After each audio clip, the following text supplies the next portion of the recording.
It's the Garnet Trust Hour. And our guest, who unfortunately got held up by a train for a few minutes. Now, we were talking about a few minutes ago, it's going to be weird to say former Gamecock tight end Nate Atkins. Welcome to the studio, Nate. How you doing today? Yeah, I'm good. Thanks for having me. On your home of the Gamecocks. Some of the trains you can try to go around and it like you run into the same train, like they trick you. And like I pulled up and it was just now starting. Like I heard it. I was like, you've got to be kidding me. Like the thing just went down. 107.5 The Game. All right, welcome in. Thursday edition of the Garnet Trust Hour. I'm Chris Clark here on 107.5 The Game. Special guest today is Brooke Blankenship from the South Carolina Gamecocks softball team. Brooke, appreciate you being here with us today. Yeah, thank you. Happy to be here. Yeah, this is your first radio appearance ever, right? Yes. I know you did some stuff in high school, some video stuff, had some stories written on you, I'm sure, in high school out of Florida. And so we'll get a lot into I want to look back kind of on your high school recruiting process. You're a transfer to South Carolina. This is your first year with Beverly Smith's program here in South Carolina. And so we're going to dive into all that kind of stuff. You guys are also off to a really, really good start this season, and you just got into conference play. So we'll dive into all that. But first, let's go off the field a little bit. Just kind of get to know you.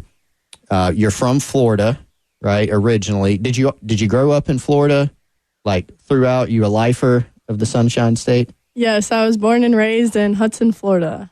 And that's right above Tampa? Yes. Or beside Tampa? Okay. So when you were coming in this morning, we were talking about how cold it is right now in Columbia. It's like 30 degrees. Florida weather or South Carolina weather? What's your preference? You know, I like the warmth of Florida, and I think this was a little chilly this morning, but I am getting used to it. Well, we have some warmth here, yes, too, and some humidity.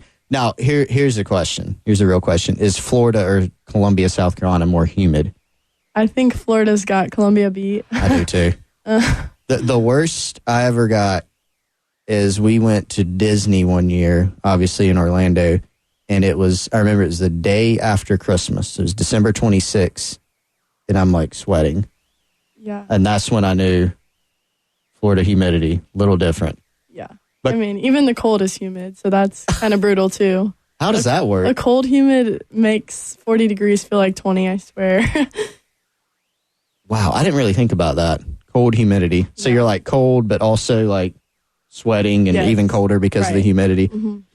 All right, so obviously you spend a lot of your time on softball, on academics. I know you really value academics, looking back at what you did in high school and what you've done at the college level too. But away from the softball diamond, what kind of hobbies do you have? What do you like to do?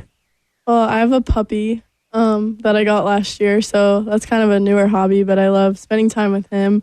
And obviously a puppy's a lot of work, so yes, when he's here with me, I have to give him as much fun as I can, so because he's not in the crate. But so that at home, I love being on the beach. Being from Florida, I think that's one of my favorite places to be. Yeah. Hanging out with my friends, shopping, all that kind of stuff. I love to do. What kind of puppy do you have? He's a Shepadoodle, so it's a sheepdog and a poodle mixed. Oh, I don't know if I've heard of that. Yeah. So I hadn't either, but he's only like 20 pounds. He's a little guy. Will he get big? No, that's his full-grown size. So it's perfect for me right now. But his energy does not match his size. He's full of energy. He's running all over the place. Yeah, he definitely has the poodle in him. What's his name? Hank. Hank. That's awesome. I feel like there's a lot of poodle mixes. Yeah, there are. Like with the Labradoodle thing. Yeah. The Labradoodles just get bigger, I think. Yeah, they do. Yeah. I've never heard of you said a Shepadoodle? Sheepadoodle. I think I said it yeah, right. when you said I was like, is that I've never heard of a German Shepherd mixed with a poodle. Yeah. Okay, Shepadoodle Hank. All right, and how old is he? He just turned 1 in January. That's awesome. All right, tell us about your favorite. Do you do any binge TV watching? Or movies? I've always been kind of a Harry Potter girl. Okay. I like those movies, but lately I've been watching Outer Banks on Netflix. I know the new season just came out, but I have not watched the new season. I've got to say, so I think this is the third season, right? All right, so I've watched the first two, and I like it. We're big Chip Eston fans, who plays, what's his name, Ward. Mm-hmm. So he was Deacon in the show Nashville, and then he was Josh in The Office. Are you an Office fan? Yeah. I've seen a little bit of it. Once they took it off Netflix, I kind of... Yeah, they did take it off Netflix, but it comes on, I don't know if you have cable or whatever it's called nowadays, but they play it like all the time, just constant on one of the channels. I don't know if it's Comedy Central or what. Yeah, but I've heard season 3 of Outer Banks, is it not as good as the first? I feel like nothing can beat the first one. Yeah. Season 2 was harder for me to get into, but season 3 is pretty good. Okay. I feel like they may be like running out of ideas a little bit. Because, it was hard to top that first one. Yeah. That was a really good one. All right, so we always ask every athlete, or really every person that we have, we always constantly gravitate towards food. We like talking about food. Mm-hmm. Do you do any cooking? Sometimes. I stick to the simple things like steak and chicken. Yeah. I like making tacos, but I don't get too creative. Are you big like into nutrition? Like, are you super healthy eater? I try to be, but during season it's kind of hard to, because we're gone so much. So like once I buy food, it all goes bad. True. But yeah, definitely I try to eat as healthy as I can and like try to cook at home at least a few times a week. Any bad food takes, like things that you like that you're almost embarrassed to reveal? Talk about. There's no cookout in Florida, so I tried cookout here and I love it. It's so good, but I know it's really bad for me. Well, that's not embarrassing though, you know, like that's not like it's not too I like, you know, a peanut butter and mayonnaise sandwich or something like that, you know, like I don't even know if that's a thing. I'm sure somebody does it. I put ketchup on my mac and cheese. I don't know if that's weird. Yeah. Extremely, in my opinion. Ooh. Yeah.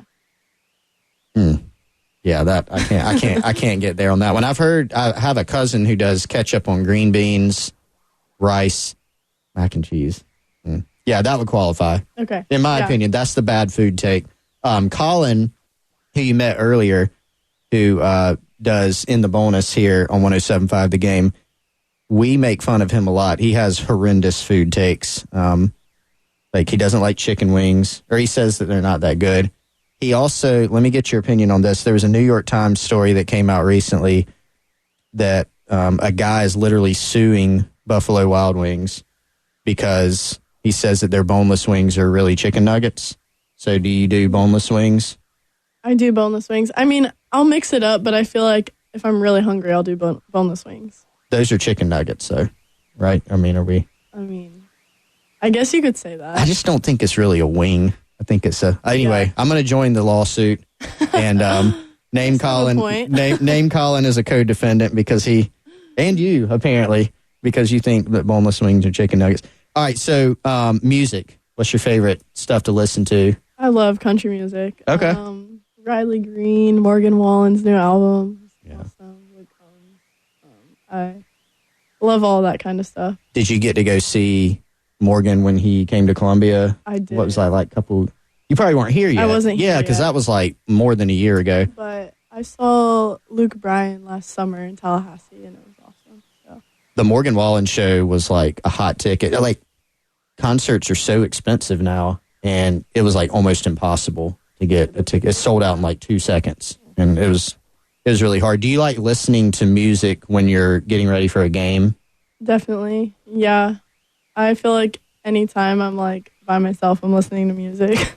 Okay. Do you have like a pregame routine?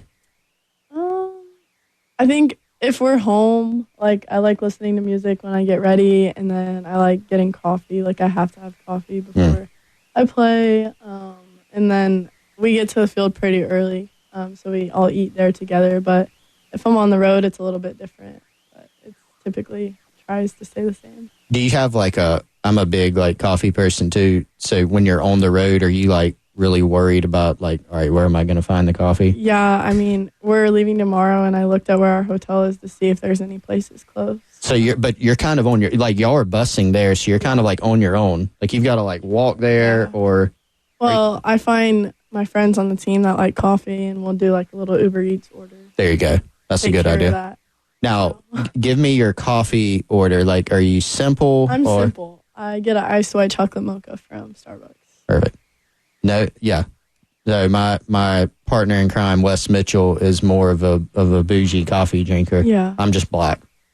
That's all I do. I will drink a white chocolate mocha ice. I mean, those are really good, but that's all I need. I mean, the more simple you keep it, the more consistent it is. Yes, exactly. Yeah, that's what I like about it. Yeah, you might get one from somewhere, and you're like, this is not very good. Do you any other sports? Did you play any other sports coming up? Like, yeah. So from the time I could really walk until I started playing softball, I was a gymnast. I was a pretty competitive gymnast. I was really good at it. I loved it. But I think it was awesome for me because it created my work ethic and just kind of shaped me as an athlete. And then my little sister actually started playing softball, and I went to one of her games, and I was like, Dad, like, I want to try this. Like, I could play this. That would be fun. And I started playing softball and really never looked back. So. And what age were you when you picked up softball? 11, I think. 11 or 12, yeah. Did you catch on to it, like, really quickly? Well, honestly, like, he put me on a team for my age, and I was behind because most of the kids had played since they were like 7 or 8. But I realized like I was sick of being the worst player on the team, and I think I took the work ethic that I learned in gymnastics because we practiced like 4 or 5 hours a day, and I was like, this 1 hour practice is crazy. Like I can do more, and I put in the work, and I like to tell people like I made the all-star team in my little league my first year playing. So I thought that was a pretty cool accomplishment. And I know I was like so happy back then. It's a really good accomplishment. Favorite athletes? Like, did you when you were growing up, did you like have favorite gymnasts or something? Yeah. Who were Nastia Lukin and Sean Johnson were my favorite. The Olympics, the 2008 Olympics. I watched that. Do you still watch gymnastics I still watch gymnastics. I wish South Carolina had a gymnastics team. But I love college gymnastics. It's so exciting.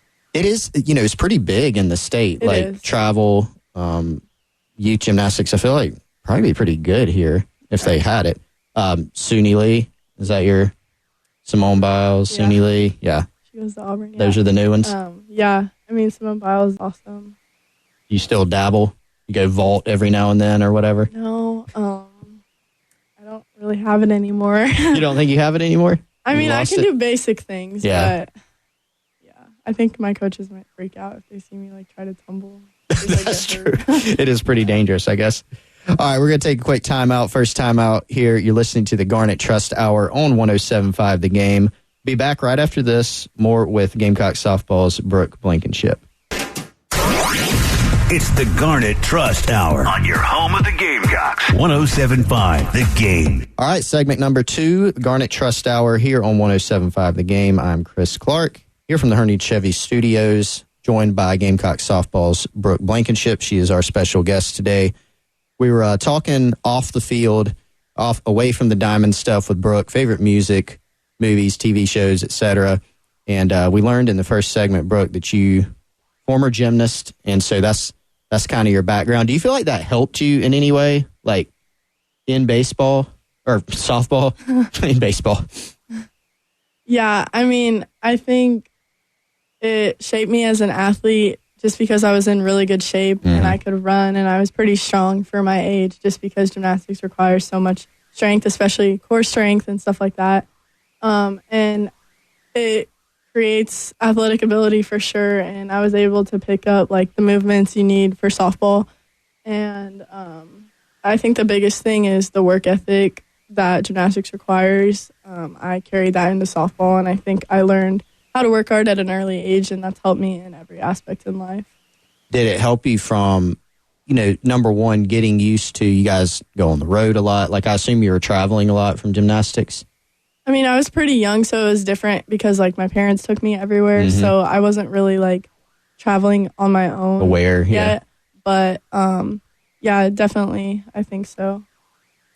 What were your best events in gymnastics? Like, what would you consider your strongest? I definitely liked bars the best, and I think I was most confident on that event. Mm-hmm. But I know I hated the beam. Like, that was really tough. But I could tumble, like, when I was in the right state of mind, I think. Gymnastics is so mental, too, because it's the fear of, like, getting hurt or falling or something like that you're fighting. And it makes softball sound kind of easy. Right. So, yeah. But I definitely like the bars, and I know I love practicing that all the time. Yeah, it seems like maybe that did help you, prepare you, like, from a mental standpoint. Like, gymnastics, you're performing in front of a bunch of people, like, by yourself, basically. Yeah. Not a bunch of other people, like, on the field or out there with you, and that fear of failure. But, like, in softball, like, right now, I got your stats shot. Like, you're hitting 407 right now, which is really good. That's above average, obviously. But, like, even in softball, baseball, like, if you're hitting, 300, like, you're doing awesome, but that means you're, quote-unquote, failing, 3 out of 10 times. And so... Or 7 out of 10 times. 7 out of 10. Yeah, or, maybe you're walking some or whatever. There's all these other metrics, but, like, when you are up to bat or when you're on the field and you have a ball come your way, like, do you feel like mentally you're a little bit stronger because, like, you're used to that performance aspect? Like, the fear of failure is not as much there? Right. And I think, yes, but the biggest difference is gymnastics is, like, totally individualized. In softball, like, I have my teammates behind me, and yes, I'm in the box alone, but I know if I don't get the job done, the girl behind me will. And I have a ball hit to me, and I can throw it to the first baseman, and I know, like, it doesn't have to be perfect. Mm-hmm. So I think that helped me a lot, like, transforming into, like, a team sport where it wasn't just me up there in front of a lot of people. Like, if I, like, wobbled on the beam, it was, like, -1 point. Where, like, right. on the softball field, like, it's really, once the play's over, I can do really whatever I want. So, yeah, I think that's definitely the difference. Yeah, you can afford to bounce one to first or whatever. Yeah, because I know she'll pick it for me. So. Yeah. What is your favorite, hitting or fielding? Because I know you're really good at both. You were telling me before we came on that, like, you're a really good defensive player. Yeah, defense definitely has my heart. I think when Really? people at my teams think I'm crazy for this, but, like, my favorite thing is fielding ground balls. Like, I really beg for them at practice, but I have a passion for fielding, and, like, my style, like, I have a little style that I have on the field, and I just love defense and communicating. And I think it's awesome to shut the other team down and obviously not let them score. So, what's your do you like turning a double play, or I don't know, throwing somebody out from like a backhand, like you're throwing out from, like, the grass? Yeah, both are fun. I like throwing on the run, like, kind of off balance type of thing, but I think that's, like, what I'm really good at. But turning double plays are probably one of my favorite things. Is that the style you were talking about? Like, yeah, like, I feel like in baseball, like, guys throw, like, sidearm a lot, and, like, in softball there's not that much of it right now. So I think I have more, like, a baseball spin on softball. And a little bit of flash? Yeah, I would say. Is there a softball or even a baseball player that you, I don't know, kind of admire or maybe even model your game after? I definitely admire Derek Jeter. That's where my head went when you were talking about that style. I would say he, is amazing. But Kenzie McGuire played here for 5 or 6 years, and I definitely admire model her game the best that I can. Not only, like, was she also, like, a really flashy shortstop and made amazing plays, but just a great leader. And I had the opportunity to grow up training with her and look up to her. So we have a good relationship, and that's special to me. So what you mentioned work ethic earlier, and has that, obviously, aside from your just natural athletic ability, did that extend to, like, how you trained, how you got so strong at defense? Yeah, and I definitely was introduced to the right coach for sure, and that had a lot to do with it. But I definitely have put in a lot of hours and reps with defense to help get where I am today. I don't know, do you have a routine of just like, hey, I'm going to go to practice, or like when I'm training on my own, I'm going to take 100 ground balls? Like what does that look like? Well, our coach has a really good way of doing it, and he maximizes the time we have so that we get as much as we can, and like we're good to go for the week. But we start with the basic, like everyday stuff, and then we do a lot of like walkthrough type of things, and just because when you're playing so much, it's hard to like kind of work on the details. So we work on that for a little bit, and then we just get some regular reps. But I think we focus a lot on like the team stuff, like cuts and relays and stuff like that. But I try to go in as much as I can and get extra ground balls and stuff. Can you think of the best defensive play you've ever made, or like your favorite?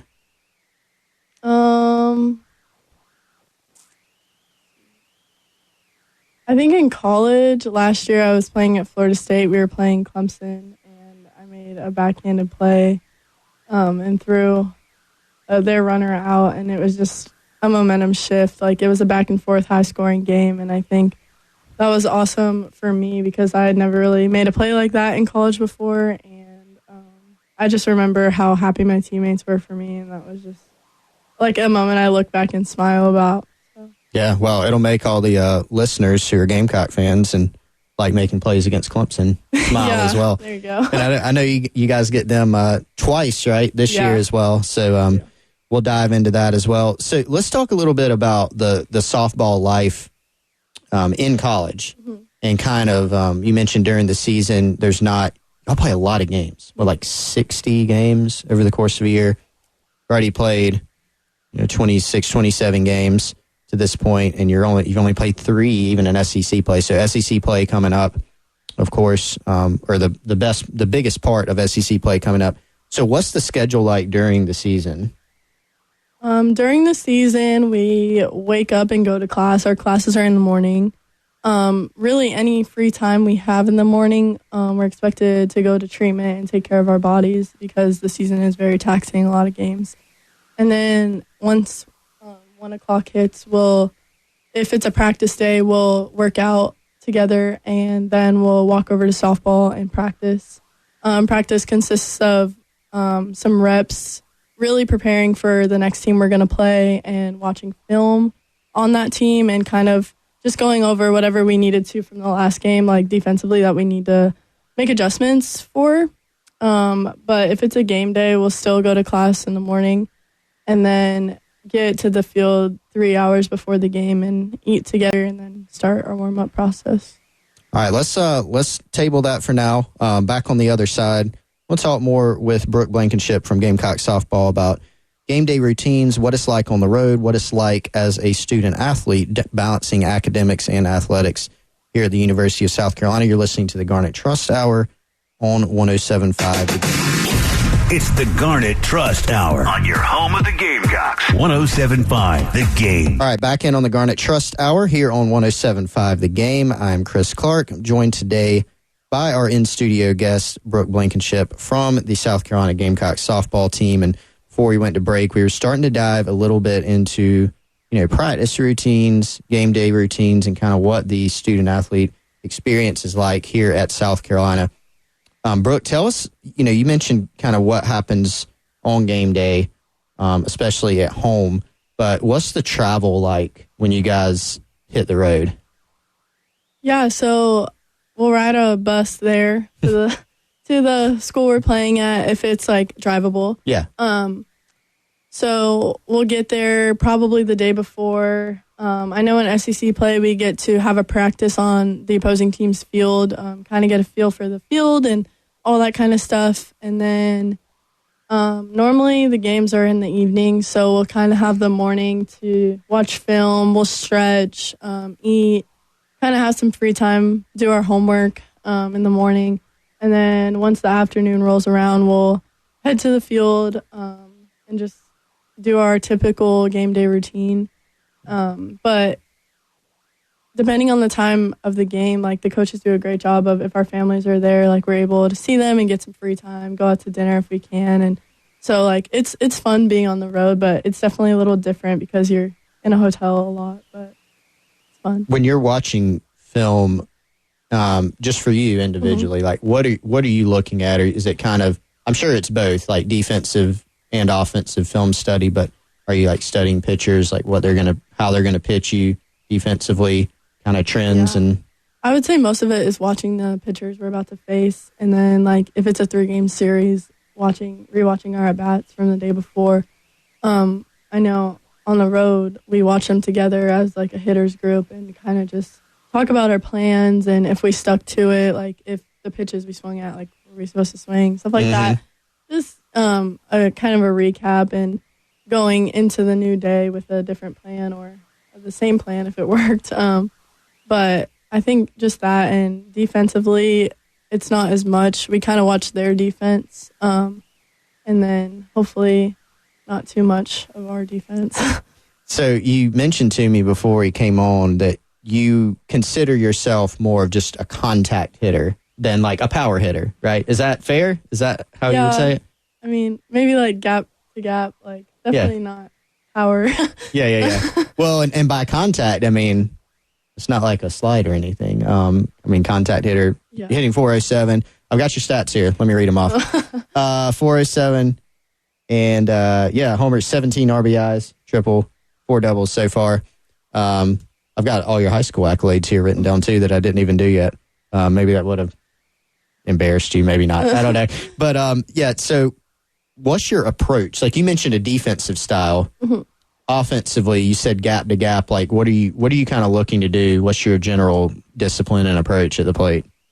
Well, obviously, like I want to barrel up a ball, and I think I am very aggressive as a hitter. Like, if the first pitch is there, I'm totally fine with swinging at the first pitch. Like, my job's done.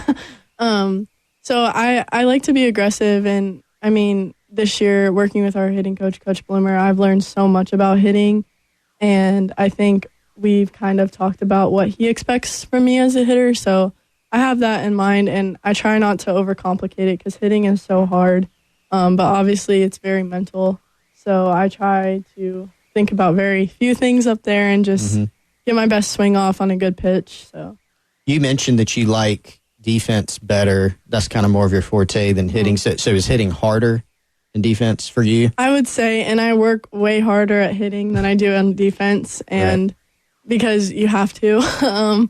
But yeah, hitting is definitely harder in my opinion, and it's so much more failure than defense, so that's obviously why it's harder. But, you know, it is a game of failure at the end of the day, so that's how it is. Your hitting coach came over from Duke, right? He did. You mentioned that he has made a big impact. Can you unpack that a little bit as to like what shown you in your own swing and in your approach just to make you an even better hitter? Yeah, and I think looking for a school out of the transfer portal, I was looking for somewhere that would really work with me hitting, and as like defense is my strongest part of the game, and he basically told me that this is a 3-year process, the hitting part with you, and we're going to work on it, and it's not all going to come at once. Like, it is a process, and I think that is something that I think about often, like when I'm struggling, like it's a process. It's not all going to come at once. But he is so knowledgeable about not only hitting, but like the body and how it moves. And he has taught me so much about how to hit rather than just swinging. I was talking to Ethan Petrie from the Gamecock baseball team a while back, and he mentioned Monty Lee, who came over from Clemson, former head coach there, and just how he made some slight adjustments. He mentioned something about this. Tell me if this has applied to you in the past. Like, he was swinging uphill too much, and so Monty pointed out like a more downhill approach, which helped him barrel up the ball more and everything. But do you feel more comfortable? Like, are you happy with your progress so far and feel a lot more comfortable than, say, last year? Oh, absolutely. I am kind of shocked sometimes. I'm really happy with how I'm doing, and obviously it's only like about a fourth of the way through the season, but I am definitely have grown in the batter's box, and I'm comfortable and as comfortable as I've ever been. So I think obviously everybody struggles a little bit, but I feel like I'm able to struggle shorter because I'm more confident and I know like what I'm capable of. Well, and when you put it in those terms, so if you're a third of the way through this season, which is kind of like a new year or a new start for you, like especially from a hitting standpoint, and then if your coach says it's a 3-year process, then like you've still got a lot of room to go up, right? Right. Yeah. Yeah. So you're righty. Yes. Do you do anything lefty? I don't.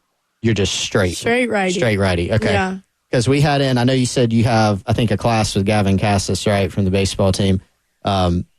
He's a lefty hitter, and he was breaking down all he was signing some stuff in here and literally switched between, signed part of it left-handed, part of it right-handed. Yeah. There's just a lot going on there. So you never even tried, let me try to hit left? No. Nope. Just whatever you're most comfortable looking with. back, if I could start over, I feel like I would definitely be left-handed because in softball we have slappers too, and triple threat girls that can slap, hit, and bunt, everything like that. And I think that's an advantage, but I think it's too late now to start trying to hit lefty. But couple minutes left in this segment. When we were talking before the show, you were breaking down some of the different rules in softball, not only from a recruiting standpoint or whatever, but just even defensive switches and things. Give the listeners who maybe haven't called a game yet at Carolina Stadium or, just don't watch a lot of softball. What are some of the differences between, softball and say maybe even baseball?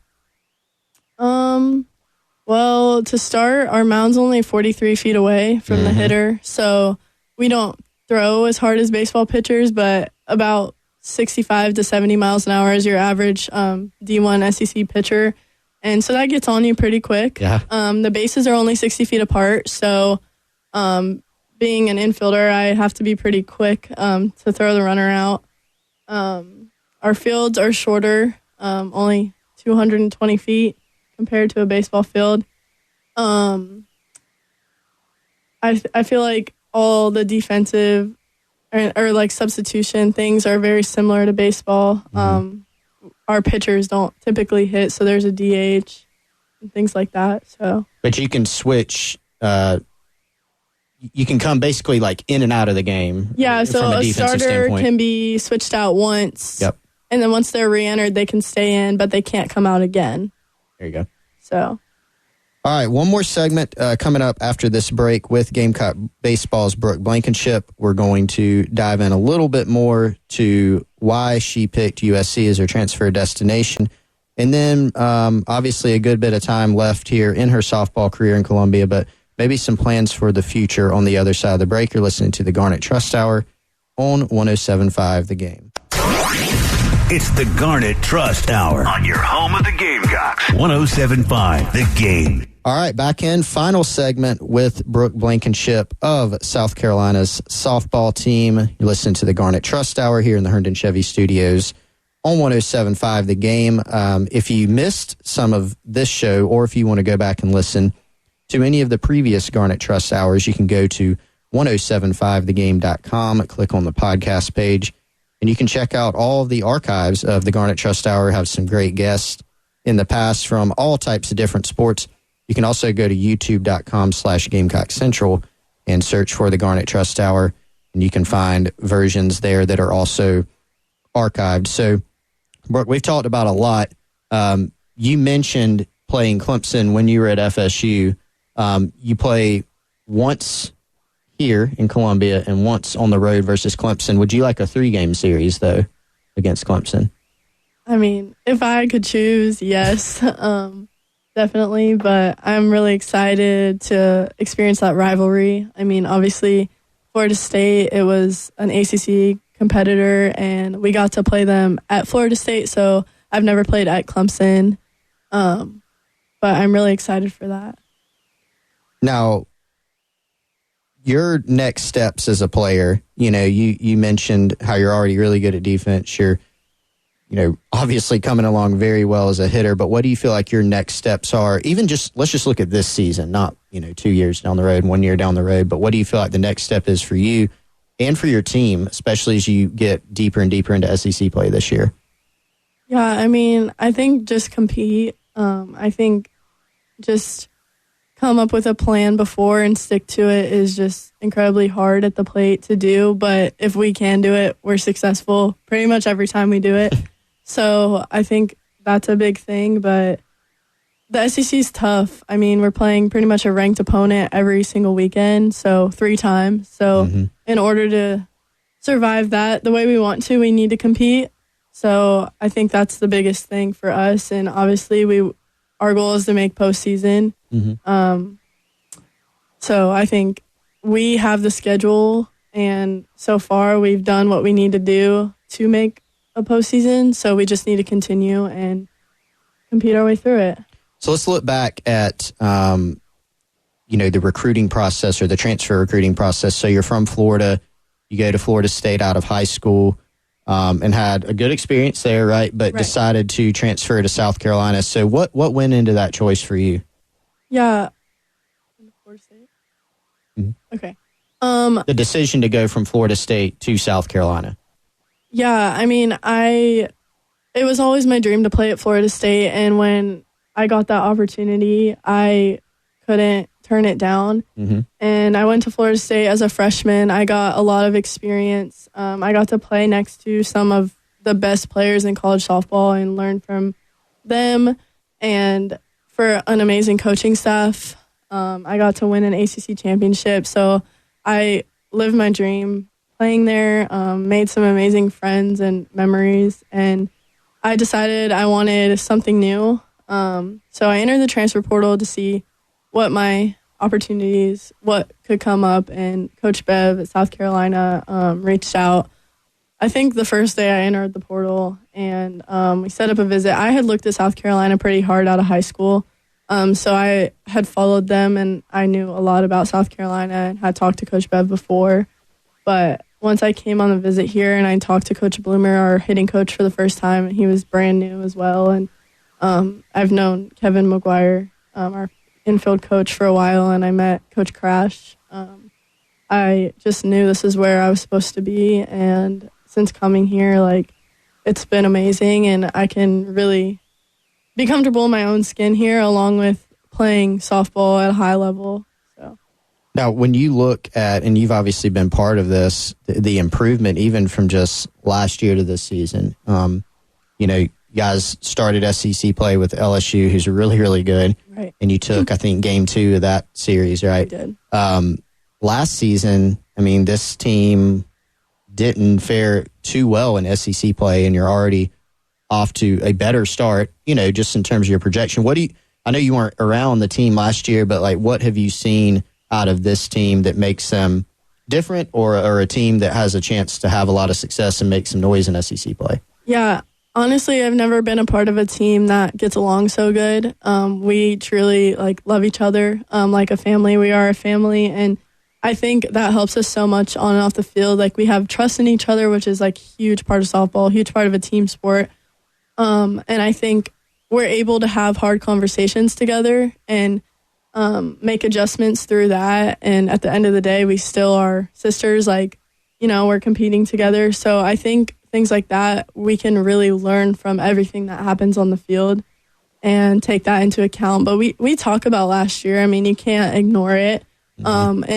But we always talk about how we're a new team, and we go into hard games expecting to win them because we're good and we have the pieces it takes to win them. Win the games. We just need to do it.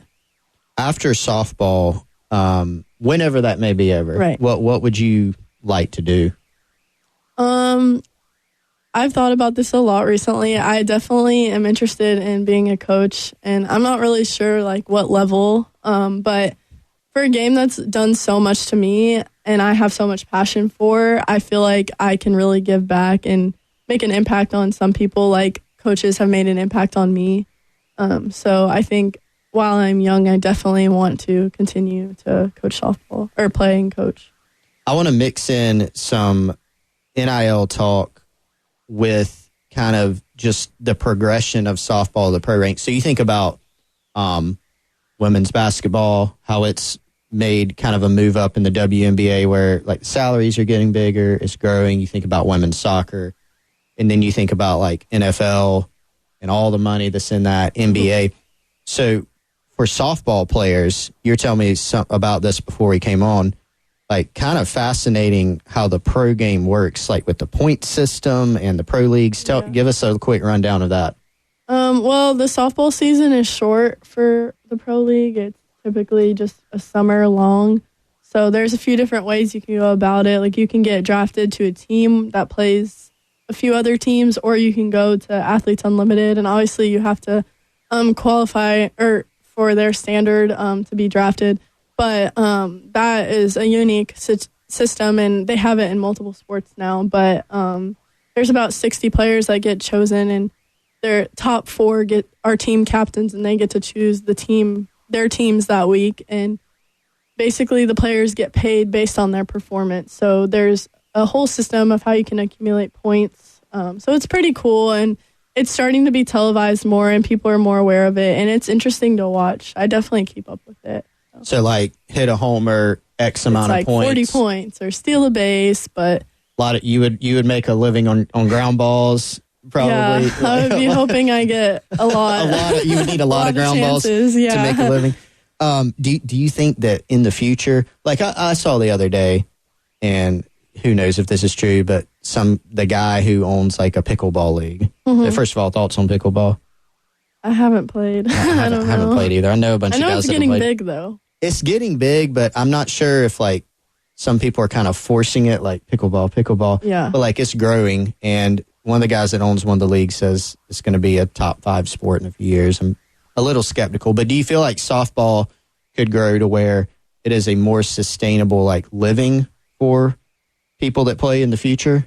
Yeah. Not just a summer type of thing? I mean, I think right now, like the most watched kind of softball is definitely college softball, but I think that's because it's on like the correct platforms to be viewed. And college softball is huge. Like if you say you play softball, and like everybody knows what softball is nowadays, and I feel like that's awesome. And I think NIL is helping girls make money that are in college, and that is a difference maker.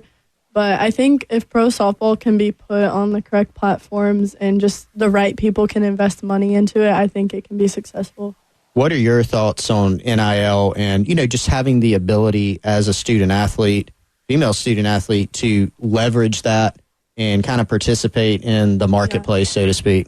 Well, I mean, I don't think it affects softball as much as like football or baseball with recruiting. Like, I don't think that's a huge difference maker right now. But I think it can be. So programs that have, the way to get NIL and promote that to their recruits can possibly get better players or more players. But I think it's cool for us to be able to do things like create merchandise and things like that. But I do feel for like the players before us that didn't get that opportunity. Like, I think they missed out, and that's really sad. Yeah, honestly. No, I'm totally with you. Long time coming for all this, in my opinion. It'll be fascinating to see, where it goes. Lots to talk about new models, but regardless, it's not going away. Like the ability for you to capitalize on your NIL at the college level is here to stay in some form or fashion, which in my opinion is great. So, all right, Brooke, hey, I've had fun. I appreciate you joining us here on the Garnet Trust Hour on 107.5 The Game. We are out of time for today. Up next, the Gamecock Central Takeover Hour here on 107.5.